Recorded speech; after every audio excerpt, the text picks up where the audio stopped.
everyone. In today's video, we will discuss the cost of studying in Canada as per 2023 intake.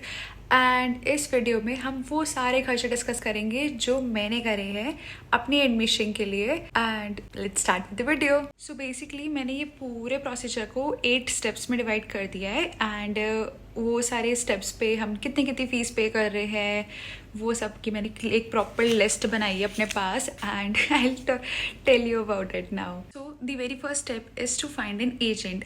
अब ये agent जो होता है ना, इस पर कम्प्लीटली रिलाई मत करना. Do your own research. अपना कोर्स खुद चूज़ करो, अपने कॉलेजेस खुद चूज़ करो कि कहाँ पे अप्लाई करना है. And once you do it ना, get a professional to apply it on your behalf.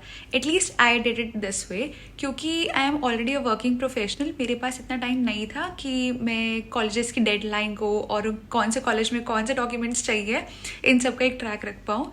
इसलिए मैंने एक एजेंट को हायर करा.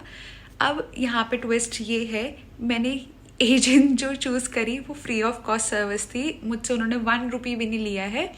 एंड ऐसे बहुत सारी कंसल्टेंसीज़ हैं जो फ्री ऑफ कॉस्ट वर्क करती हैं. तो आई वुड सजेस्ट कि आप उन्हीं के पास जाओ, पेड वाली सर्विसेज नहीं लो. तो हमारा जो फर्स्ट स्टेप था फाइंडिंग एन एजेंट, इसमें हमारी कॉस्ट लगी है 0. तो जब मैंने अपने एजेंट से बात करी तो उन्होंने मुझे बताया कि ब्रो, सबसे पहले तो अपना आइल्स का एग्ज़ाम दो. यही हमारा सेकंड पॉइंट है, giving your IELTS exam. IELTS के लिए मैंने कोई भी कोचिंग नहीं ली थी, but this is the point where तुम्हारा सबसे पहला झटका लगता है आइल्स का फॉर्म भरना. भाई 15,500 रुपीज़ का फॉर्म है वो. एंड उसमें पता है एकदम से यहाँ पे हिट होता है कि अगर तुम्हारे मार्क्स या बैंड तुम्हारा थोड़ा कम आया किसी एक कैटेगरी में भी, तो तुम्हारे 15,000 वेस्ट हो जाएंगे. तो वो मेरा सबसे बड़ा झटका था. एंड आई वुड एडवाइस कि बेटा पढ़ लो, all the best for exam, क्योंकि 15,000 का फॉर्म है यार. आइल्स का रिजल्ट आने के बाद हम आते हैं अपने थर्ड स्टेप पे, which was college application fees.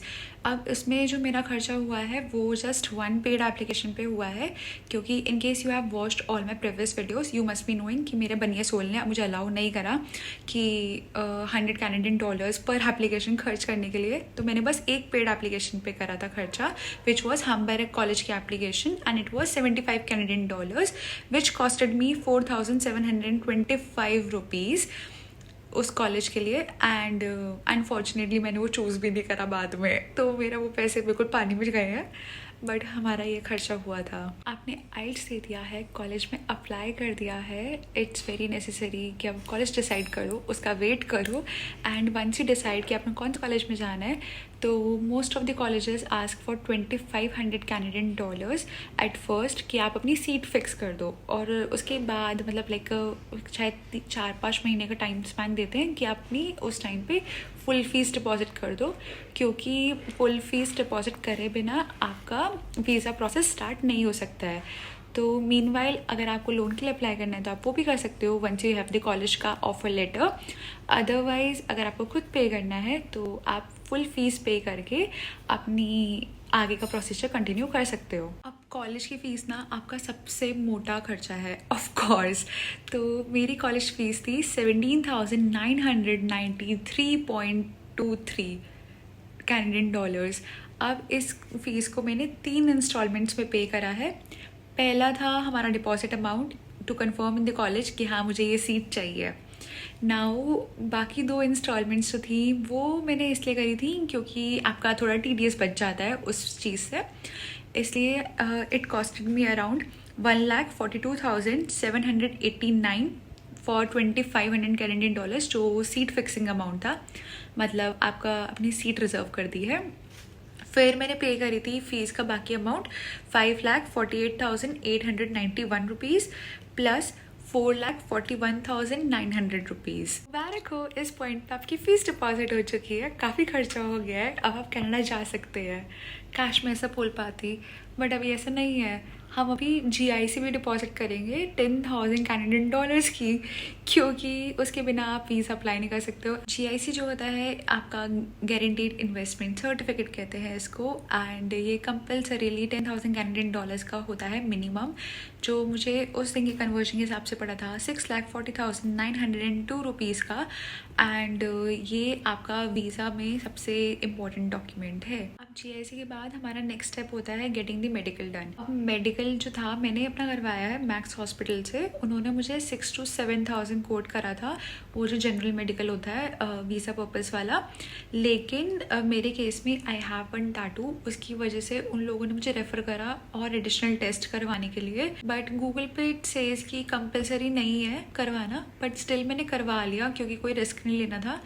And जो मेडिकल की मेरी टोटल कॉस्ट आई थी, it came out to be 9,995 rupees, which means 10,000 Indian rupees। Medical तक है ना आपके पास आपके ऑलमोस्ट सारे डॉक्यूमेंट्स हो गए। एंड इस पॉइंट पे मैंने फिर अपना वीज़ा फाइल लॉन्च करी, जिसकी फ़ीस होती है लाइक वीज़ा प्लस बायोमेट्रिक्स की फ़ीस होती है 14,805 रुपीज़। तो ये भी हमारा एक कंपलसरी खर्चा है, इसमें हम कुछ भी नहीं कर सकते हैं, ये आपको करना ही करना है। ऑल्सो अगर वीज़ा फाइल में आपने CA इवैल्यूएशन सर्टिफिकेट करवाया है and you don't have a family CA, तो वो भी एक कॉस्ट है आपके कनाडा के प्रोसीजर में। आपको CA को थोड़ा सा कुछ मिनिमल अमाउंट होता है वो पे करना पड़ेगा, जिसमें वो आपका पूरे फाइनेंसेस का सर्टिफिकेट बनाते हैं। एंड वो उससे आपकी वीज़ा की फ़ाइल थोड़ी स्ट्रॉन्ग हो जाती है। Let me know if you want to know more about it. मेरा जो टोटल खर्चा हुआ है at this point it is 18,09,512 rupees. And I'm very happy and excited for this journey. So that is it for the video, and like the video if you actually liked it. Subscribe to my channel if you are planning to move to Canada as well. Share it with your friends or family who are a part of this journey. Till then, toodles.